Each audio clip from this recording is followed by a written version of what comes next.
So I have the honor and privilege of having our good friend Nick Cannon and Ish is in the building. In the building. Finally. Right. Finally, look, let's talk about why you guys are here. Yeah. Yeah. Specifically, I mean, we created a platform called Council Culture. And then in that sense, council culture it kind of derived because everybody was using that term, cancel culture. Right. You know, and really we start seeing a lot of prominent brothers and sisters in our community, and specifically even just anybody started walking in fear of not being able to have, healthy and open conversations about, important matters within our community. Right. And we got to that space where it's like, instead of, trying to cancel somebody, how about we counsel one another? And through that, I with the likes of, all the things that Dr. Ish Major has been a part of over the years. I mean, we've seen him on, relationship television shows. We've seen him actually working with people who have addiction. And I was like, we met when he came on my talk show, right. And we were having a men's panel. So I was like, man, if we bring those two worlds together to where it's just men having a dialogue about things that's going on in the world, things that matter to them, but then grounded in the space of mental health and self-awareness. And I felt like that would just, one, it wasn't being done. Right. It was a huge void in the space of media, but then also just how many people can help. And since we've launched council culture, I mean, Dr. Ish can even speak to it. It's really been taken off where people like stopping me in the street, like, man, I really needed that. I'm so grateful and thankful that, there's a space where we get to see brothers be vulnerable. So it's important. I mean, it's amazing how many people suffer from similar situations but feel like they're by themselves. Yeah. Right? Yeah. Until someone like you can make it cool. Yeah, step yeah, out yeah. in front of it. Facts. Understand that you don't have to be, it's okay to not be okay sometimes. Yeah. How many times do you run up on your brothers? You're like, how you doing? Like, I'm good. And he ain't Quick good. answer. I'm good. He ain't I'm good. all right. I'm straight. He ain't good. But I'm women- solid. women are there. They'll cry and do that stuff together. That's why Men they be live solid. longer. Right. So, Dr. Ish, talk to me about how did this connection with you and Nick happen? Well, it's like Nick said, we when I would do some guest spots on his show, on his talk show, we figured out that the part that we did with all guys, with the brothers, just really being vulnerable and having honest conversations and answering honest questions from the audience, whether it was from other folks like us or from women, that's the part that really connected with folks. And so Nick had the brilliant vision. He was like, why don't we take that and do just a lot more of that, right? Whole space, a safe space and a brave place for brothers to actually show up and talk about not being okay and talk about what it feels like when I feel anxious and talk about what it feels like when I feel like crying, but I don't want anybody to know, right? And so it's one of those things.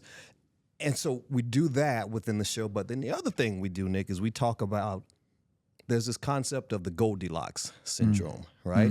Where everything's got to be just right. And everybody's got to be just right. And if you're too loud, then you're not for me. And if you're too quiet, then you're not for me. And you cancel and you're out the door. And I'm now on the hunt for the thing that's just right. So, and we do that a lot within the culture, right? If you don't come in just the way I want you to, I don't know if I can use it. Yeah. And so the other thing is, how do we get to the point? And that's a psychological process, right? Because with the rapidity that I'm willing to reject you and cast you aside, well, that's the same lack of acceptance I'm showing me. So one of the cool things that comes out of this show is we find a way of how we can accept each other just where we are and realize that that's okay too. And now we all have a place to grow from there. Rapidity, that's the word of the day. He over there using them $25 words. Listen, I said every time I come to the Waymaker Men's Summit, I leave with something. I'm leaving with rapidity. Rapidity, yes. Rapidity. So, where do you think this is going to go for you? Like, what does success look like for you in this overall mission? I mean, it's going, man. I mean, obviously, when we sit back and we look at what you all have built here with Waymaker and the importance, and year after year, the people that are drawn to this and the people that are helped by this, I mean, you're leading by example. And, you know, I definitely see the council culture con in the future. I mean, we're already, you know, on Amazon Prime as with our panel show. The podcast is one of the #1 podcasts in the space of mental health, specifically in our community. I mean, we go viral almost every week, you know, with one of them, you know, I don't call them master classes, I call them doctoral sessions, where it's, you know, really these conversations that aren't being had. And I'm seeing others become inspired by our conversations, and, you know, me just kind of using myself as the sacrificial lamb a lot of times to just get out there and be like, look, this is, I don't speak for every black man, but I speak for the majority of, you know, we want to emote, we want to feel, we want to be heard, we want to be valued. And I think if we can continue to do that, you're going to see more, you know, books in literature from this space. You're going to see more podcasts. You're going to see more television shows, more films, you know, specifically dealing with, you know, men of color and their mental wellness. Yeah, I mean, like we talked a little bit earlier before you sat down. I'm actually working on a film about a young man dealing with schizophrenia.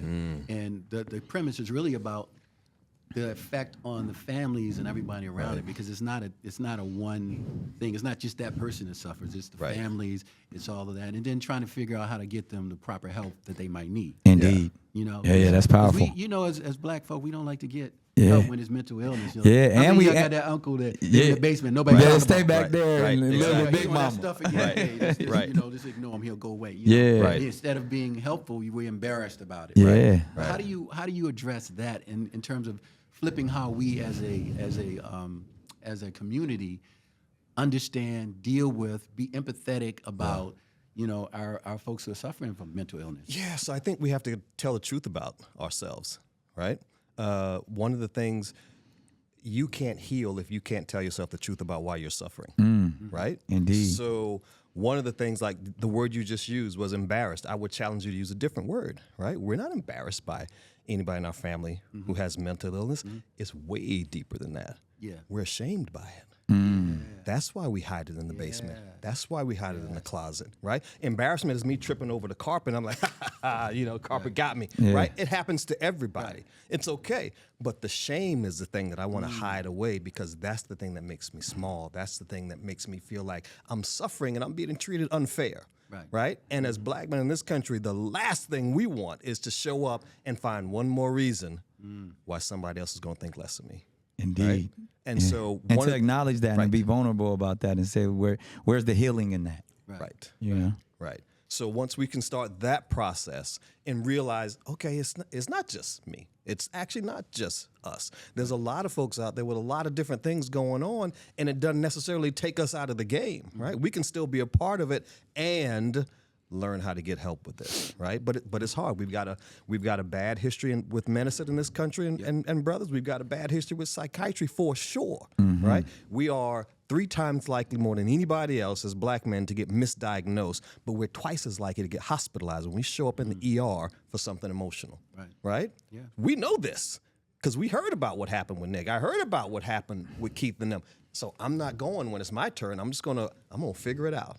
Yeah. Right. Yeah. So we've really just got to start bridging that gap, and somebody's got to, you know, unfortunately, our good brother Nick's got to be the sacrificial lamb. I'm sometimes. with it. I'll jump out there if it saves some of our brothers. I'm definitely willing to be as vulnerable as possible. And, you know, ask all the tough questions. Listen, I'd certainly appreciate the vulnerability piece of me.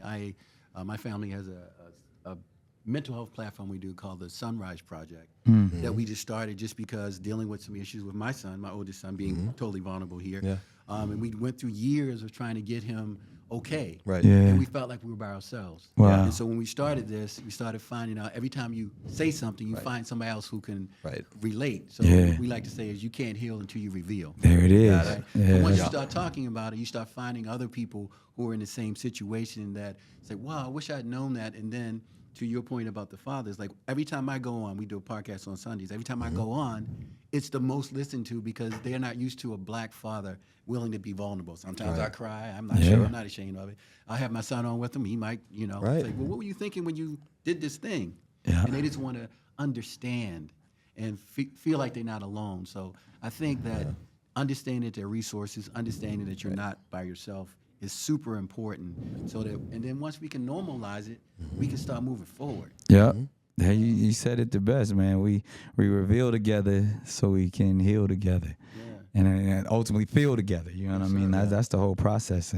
And so, the more platforms that we have that we can do that, I feel like the more lives we can save. Yeah, absolutely. So before I start crying, let's get to something a little light. So talk a little bit about the tour. Yeah, man. I mean, I want to say which tour, because exactly. Because I don't know how many hours in the day you have, but rest of us only had 24. It seems like you got like 48 hours. Yeah, man. I try to make the most of it, man. Great energy management. It's not time management because time is man-made. Energy is God-given. But in that sense, man, I am currently on the Wild and Out tour. We're going all across the country, and at the end of the year, we'll be in Africa, which I'm really excited about. So we taking Wild and Out to the motherland. But specifically next year is when we're really trying to put something together for council culture, where Ish and I and a couple other professionals in the space can kind of go and do stuff like this, man. Have these conversations, because as much fun as we can have together, making people laugh and getting our hip hop on and all of that, and filling out arenas, it'd be just as impactful and probably more powerful if we can really, in the same capacity, at the same level, help some brothers heal. What type of venues do you anticipate for that? I would say convention centers. You know what I mean? Again, I'm so inspired by Waymaker. Yeah. I mean, like when I see this, and I'm picking Lewis's brain, like, yo, how do I do this for mental health?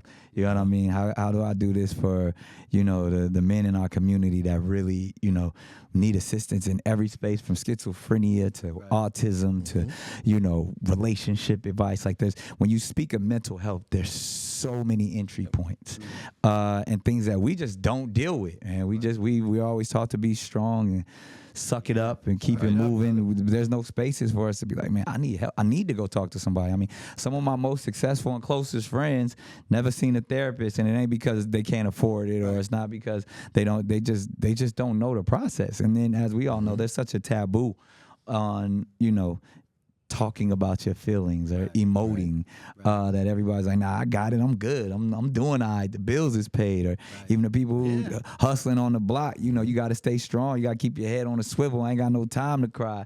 When really, we get to that space where no matter what level of the spectrum you on, you end up imploding because you didn't take care of yourself. And mental health goes right on with physical health as well. And as we can see, we're in a time where we're in desperate need of knowing how to take care of ourselves mentally, physically, and spiritually. Yeah, I had an interesting conversation with David Mann where we sat and we cried on each other. He was telling me the story of like how being on TV and all this stuff, doing comedy, you're out here laughing, meanwhile you dying inside. Right. Yeah, tears of a clown. Yeah, he said this thing and it hit me so hard. I was like, wow, because folks are looking at you trying to make the whole country laugh. Right. Meanwhile, who's there for you? Yeah. Because that's a lot of what you deal with. I was talking to earlier, Ryan Mundy was here about mental health as well. Yeah. He was like, as a pro athlete, you suffer. Like, how do you lose that whole macho thing? NFL, that's a gladiator sport. Right? Yeah, and they got so. I mean, Ish works well and closely with the NFL and their Players Association, specifically in that, to not only doing the players that work currently in the game, but then what do you do when the game is over? Yes, you know what I mean? That's a big one. Yeah. Right. What is my life now? I had this thing that I was really hiding behind for whatever other issues I had, and now that's gone. Right. Yeah, who am I? Yeah, we had a former NFL player on the show. TJ Slaughter, man. Yeah, and he said something that was so profound. He was like, man, I've been, he said, all my life, ever since I was a kid in elementary school, I knew one thing: football. Everybody praised me for football. Every time I had one goal, and I was driven, I was focused. And then when you take that away, who am I? What is my life?